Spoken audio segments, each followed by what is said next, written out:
తర్వాత జగన్మోహన్ రెడ్డి ఇంకొక మాట కూడా అన్నారు. ఎవరైతే చిన్నప్పన్న ఉన్నాడో కల్తీ నెయ్యికి సంబంధించినటువంటి కేసులో చిన్నప్పన్నకు సంబంధించి కూడా అరే అసలు చిన్నప్పన్న ఎవరు అసలు మాకు తెలియదే, నేను షాక్కి గురయ్యాను, ఆయన ఏంటి, వైవి సుబ్బారెడ్డి పిఏ ఏంటి అని చెప్పేసి మాట్లాడుతూ ఆయన విపిఆర్ పిఏ అన్నాడు.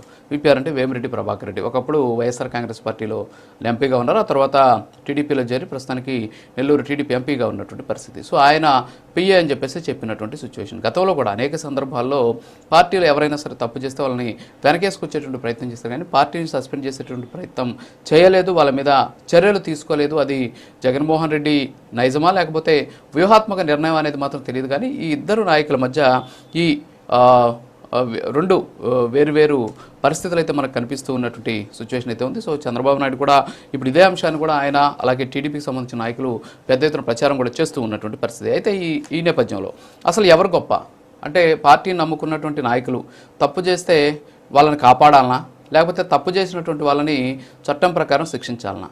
ఇక్కడ జగన్మోహన్ రెడ్డి తీసుకున్నటువంటి నిర్ణయం రైటా, చంద్రబాబు నాయుడు తీసుకుంటున్నటువంటి చర్యలు రైటా, ఏది నిజం? ఇప్పుడు ఇదే మనం చర్చించబోతున్నాం. ఈ చర్చలో మనతోటి మస్తానరావు గారు పొలిటికల్ అనలిస్ట్, అలాగే పాలడుగు వినీల గారు తెలుగుదేశం పార్టీ రాష్ట్ర అధికార ప్రతినిధి, అలాగే కారుమంచి రమేష్ గారు వైఎస్ఆర్ కాంగ్రెస్ పార్టీ రాష్ట్ర అధికార ప్రతినిధి, సుజాత గారు జనసేన సీనియర్ నాయకులు. సో వీళ్ళు మనతోటి జూమ్లో సిద్ధంగా ఉన్నారు. మస్తానరావు గారు గుడ్ మార్నింగ్.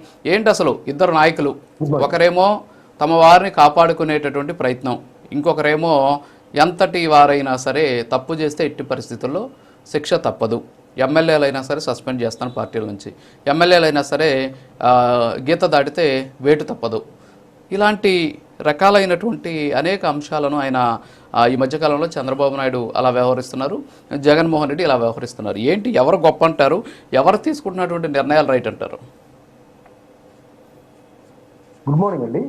ప్యానెల్లో ఉన్న ఇతర పెద్దలకు, మీకు, ప్రైమ్ లైన్ వీక్షకులకు కూడా. రాజుగారు, సాధారణంగా ఏంటంటే రాజకీయాల్లో ఏమైనా వ్యక్తులు కొన్ని సంఘటనలకు అంటే మర్డర్లకు కానీ లేదంటే అవినీతికి కానీ పాల్పడిన సందర్భాల్లో అంటే అవినీతి అక్రమాలని ఉపేక్షించం అనే ఒక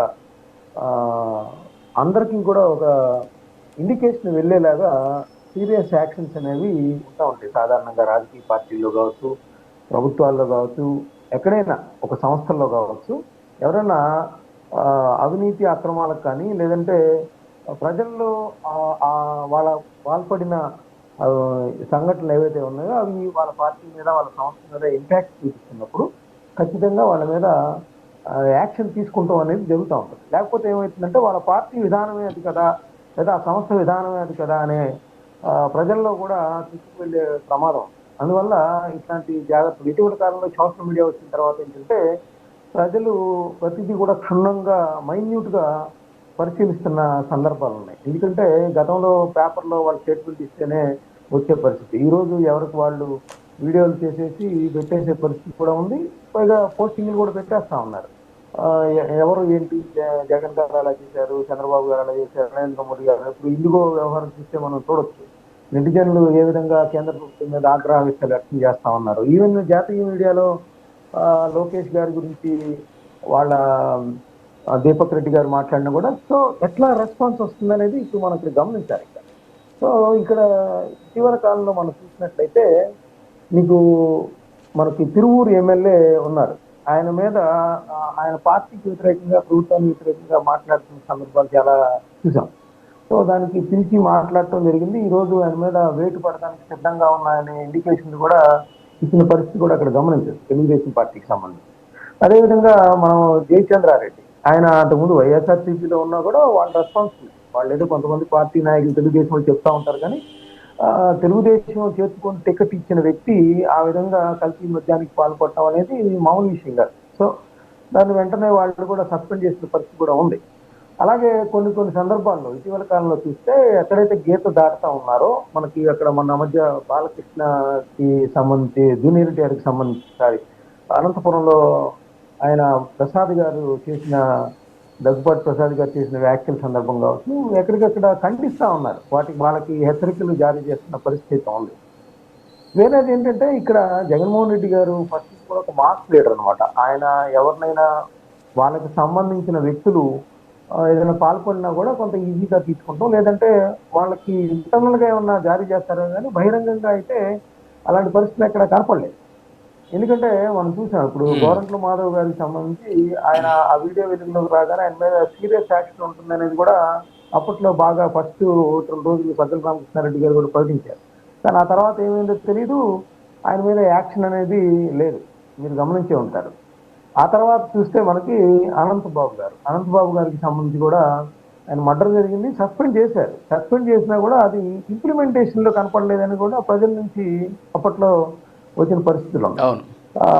సో ఇలాంటివన్నీ కూడా ఇప్పుడు రీసెంట్ గా చూస్తే జగన్మోహన్ రెడ్డి గారికి కొంత అడ్వైజ్, అంటే ప్రతిపక్షంలో ఉన్నప్పుడు ఏంటంటే పోరాటం అనేది అధికార పక్షం మీద చేయాలి. ఎందుకంటే అధికార పక్షంలో అనేక రకాలైన వైఫల్యాలు కనిపిస్తూ ఉంటే వాళ్ళు ప్రజల మెప్పుని పొందడంలో వాళ్ళు కొంత విఫలమవుతున్న పరిస్థితి. అలాంటి సందర్భంలో కూడా జగన్మోహన్ రెడ్డి గారు చూసినట్లయితే ఇప్పుడు పరకామణి విషయంలో రవికుమార్ అనే వ్యక్తిని వెనకేసుకురావాల్సిన అవసరం కానీ, లేదంటే అప్పన్న, అంటే ఆ రవికుమార్ అనే వ్యక్తి వాళ్ళ పార్టీకి సంబంధం లేదు. రవికుమార్ అనే అతను చిన్న చోరీ అనేది రవికుమార్ని అది వెనకేసుకురావటం కానీ ప్రజలు భావిస్తాం. అది ఎలా కరెక్ట్ అనేది ఆయనే చెప్పాలి. ఎందుకంటే చిన్న చోరీ పెద్ద చోరీలు ఏమి ఉండవు కదా, దొంగతనం అనేది దొంగతనమే. ఈ విషయంలో మాత్రం ఒకటి చెప్తానండి, ఏంటంటే ఒక జేబు దొంగ దారిలో వెళ్తా ఉంటాడు, జేబు కొట్టేస్తా దొరికిపోతాడు. తర్వాత 2000 రూపాయలు దొరుకుతాయి. 2000 రూపాయలు మళ్ళీ అతనికి ఇచ్చేస్తే కుదరదు కదా అని వాళ్ళ ఇంటికి వెళ్ళి ఆస్తి మొత్తం రాసిస్తాం. మనం రాసివ్వం కదా. $900 తీసుకొని ఉంటే ఆ $900ని చిన్న చోరీ అని ఎలా అంటారు? అది సెంటిమెంట్ తో ముడిపడి ఉన్న అంశం అనేది కూడా జగన్ గారు అక్కడ మర్చిపోయినట్టుగా కనిపిస్తాం. అంటే ఎవరు అంటే ఇదంతా ఏంటంటే జగన్మోహన్ రెడ్డి గారికి తెలియదంటారా ఇక్కడ ఒకటి సార్? అంటే జగన్మోహన్ రెడ్డి గారికి తెలియదా ఇది ఎవరో రాసిచ్చినటువంటి స్క్రిప్ట్? కనీసం దాన్ని ఒకసారి చూసుకునేటటువంటి ప్రయత్నం కావచ్చు. సో ఎందుకని ఒక రకంగా చెప్పాలంటే బూమ్రాంగ్ అయ్యేటటువంటి పరిస్థితి ఉంది. ఎందుకంటే ఇప్పుడు మీరు ఇందాక చెప్పారు అప్పన్న గురించి కూడా మాట్లాడాం. అప్పన్న అసలు వైవి సుబ్బారెడ్డికి ఏం సంబంధం, అసలు అప్పన్న మా పార్టీకి ఏం సంబంధం, అసలు అప్పన్న ఎవరు అనేసి ఒక షాక్ గురైనటువంటి ఒక రకమైనటువంటి ఫీలింగ్ మనం జగన్మోహన్ రెడ్డి గారిలో చూసినటువంటి పరిస్థితి ఆ సందర్భంగా. ఏమంటారు? ఖచ్చితంగా ఇప్పుడు ఆంధ్ర భవన్ లో ఒక అధికారిగా అతను నియమించినప్పుడు ఖచ్చితంగా ఆ ఫైల్ జగన్మోహన్ రెడ్డి గారి దగ్గరికి వెళ్తుంది.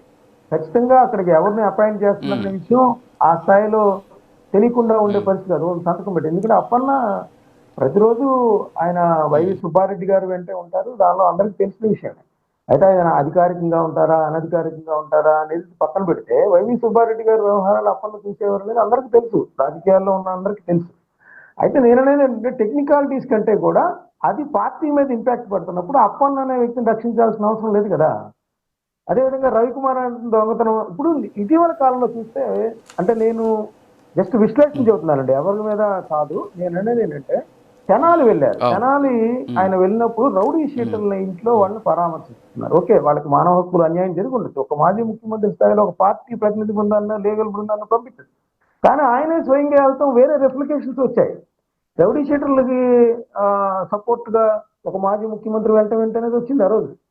అదేవిధంగా ఇప్పుడు చూసినట్టయితే ఒక్క నిమిషం అండి నాకు టైము. ఇప్పుడు సుప్రీంకోర్టులో పిన్నెల్లి రామకృష్ణారెడ్డి గారు వాళ్ళ బ్రదర్ మీద సుప్రీంకోర్టు వ్యాఖ్యలు చేసిందండి. ఏమని?